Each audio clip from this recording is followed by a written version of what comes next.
ایک عیسائی نے اعتراض کیا ہے، سنیں، وہ کہتا ہے مجھے لگتا ہے مسلمانوں کے 3 خدا ہیں۔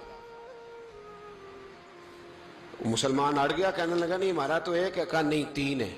معاذ اللہ استغفر اللہ، ہمارا ایک ہے۔ کہنے لگا نہیں میں ثابت کرتا ہوں، ایک تمہارا خدا 5 نمازوں کا ہے،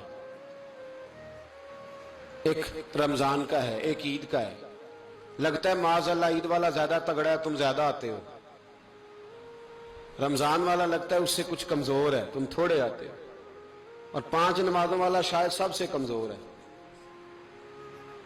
بات عقل کی ہے کہ نہیں؟ اس نے اعتراض ٹھیک کیا۔ تو مسلمان کو چاہیے نا خیال کرے۔ ایک یہودی نے لکھا تھا، اس نے کہا تھا جس دن مسلمانوں کی تعداد فجر کی نماز میں اتنی ہو گئی جس دن جتنی جمعے میں ہوتی ہے، اس دن نہ کوئی یہودی سازش کرے گا، نہ کوئی عیسائی تلوار نکالے گا۔ شرط یہ ہے کہ یہ اسی طرح فجر پڑھنے ہیں جس طرح جمعہ پڑھنے آتے ہیں۔ تو پھر کوئی شخص بھی ان کو کسی جگہ شکست دے سکتا تو ہمارے گناہ ہمیں پریشان کر دیں۔ یہ جتنی آزمائشیں ہیں ان کے پس منظر میں گناہ ہیں۔ ہماری زندگی کے اندر جتنی تکلیفیں، ہماری پریشانیوں کا سبب ہم خود ہیں۔ بہت ساری جگہوں پہ ہم غلطی کرتے ہیں، اس کی ہمیں سزا ملتی ہے۔ غلطی کی سزا۔ ایک نوجوان نے مجھے بڑی گہری بات سنائی، میرا قریبی تعلق تھا۔ کہنے لگا گھر میں بڑا مسئلہ ہے، بڑی پریشانی ہے، ماں اور بیوی کا ماحول اتنا سخت ہو گیا ہے کہ نمٹ نہیں سکتا۔ آپ یقین کریں میں نے ڈیٹیل سے ساری چیز کو سٹڈی کیا، میرے پاس اتنا وقت نہیں ہوتا، پھر بھی میں نے اس فیملی کو پورا پڑھا تو غلطی نوجوان کی نکلی۔ نہ اس پہ اماں اعتبار کرتی ہے نہ بیوی اعتبار کرتی ہے۔ اس نے جھوٹ بول بول کے اس طرح کی ماحول پیدا کر دیا ہے کہ کوئی اس پر اعتماد کرنے کو تیار ہے۔ اگر آپ ناراض نہ ہو تو ایک بات کروں، پتہ ہے گھر میں ماحول کب خراب ہوتا ہے؟ باہر والے ہماری تقریر سنتے ہیں، گھر والے ہمارا عمل دیکھتے ہیں۔ جب وہ دیکھتے ہیں نا کہ یہ کس طرح کا شخص ہے، اس کے رویے، اس کا کردار، اس کا لب و لہجہ کتنا برا ہے اور یہ کردار کا کتنا کمزور ہے۔ اعلیٰ حضرت فرمایا کرتے تھے نیک وہ ہوتا ہے جس کی تنہائی صاف ستھری ہوتی ہے۔ اس لیے ماحول بگڑ جاتا ہے۔ یہ جو ہم کہتے ہیں نا میرے سجن بڑے بنتے ہیں پھر ٹوٹ جاتے ہیں، کچھ لوگ ایسے ہوتے ہیں جو ان کے پاس جاتا ہے انہی کا ہو جاتا ہے، وہ کہیں اور کے قابل کیوں بھلا؟ اس لیے کہ ان کے کردار میں ٹھنڈک دیکھتا ہے، ان کے لب و لہجے میں مٹھاس دیکھتا ہے، اس شخص میں اتنی خوبصورتی دیکھتا ہے کہ اسی کا بن جاتا ہے۔ حضرت ابراہیم بن ادم کے پاس ایک نوجوان آیا، کہنے لگا میں گناہ کرنا چاہتا ہوں۔ فرمانے لگا بالکل کر، اللہ کا دیا ہوا رزق کھانا چھوڑ دے اور گناہ کر۔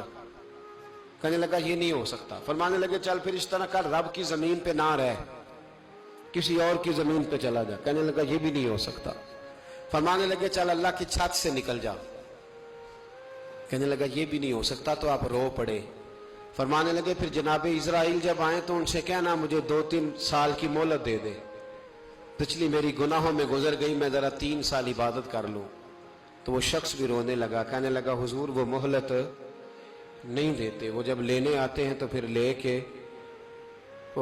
کے اللہ تعالیٰ نے جب انسان بنانا چاہا نا تو جناب جبریل کو کہا مٹی لے کے آ زمین سے۔ حضرت جبریل نے مٹی پہ ہاتھ ڈالا تو باقی کی مٹی رونے لگ گئی، اسے جدا نہ کر۔ تو جناب جبریل چھوڑ کے چلے گئے۔ حضرت میکائیل کو بھیجا مٹی لا، مٹی پہ ہاتھ ڈالا تو باقی کی مٹی رونے لگ گئی، چھوڑ کے چلے گئے۔ جناب اسرائیل کو بھیجا، مٹی پہ ہاتھ ڈالا تو باقی کی رونے لگ گئی، چھوڑ کے نہ جاؤ۔ تو حضرت اسرائیل فرمانے لگے تیرا رونا دیکھو کہ رب کا حکم دیکھو۔ وہ لے گئے، جب پیش کی تو رب کریم نے فرمایا اسرائیل جان نکالنے کی ڈیوٹی بھی تیری، تو مٹی کو لے آنا، باقی مٹی روتی بھی رہے تو روتی رہے، جب میرا فیصلہ آ جائے تو پھر اس میں کوئی گنجائش، ہم کھاتے بھی اللہ کا ہیں، نافرمانی بھی اس کی کرتے، زمین پہ بھی اس کی چلتے ہیں، نافرمانی بھی اس کی کرتے، حکم کسی اور کا مانتے، چھت پہ رب کریم کی رہتے۔ اس طرح نظام نہیں چلتا۔ میرے بھائی یاد رکھ لو، گناہوں کی سزا ملے گی، زندگی تنگ ہو جائے، یہاں بھی آزمائش ہوگی اور وہاں بھی۔ میں نے درس پہ کہا تھا، پھر بات کہتا ہوں، یہ میں اپنے لیے کہہ رہا ہوں، توجہ ہے میری بات پر۔ دعا فرمایا کرے کہ جو کچھ ہم نظر آتے ہیں اللہ ہمیں ویسا بننے کی توفیق بھی عطا فرما۔ اللہ ویسا بننے کی، یہ مشکل معاملہ ہے، مشکل۔ دیکھیں نا ایک آدمی سیاستدان ہے، اس نے بڑے اچھے نعرے لگائے، انقلاب آ جائے گا، میں غریب کا بھلا کر دوں گا، میں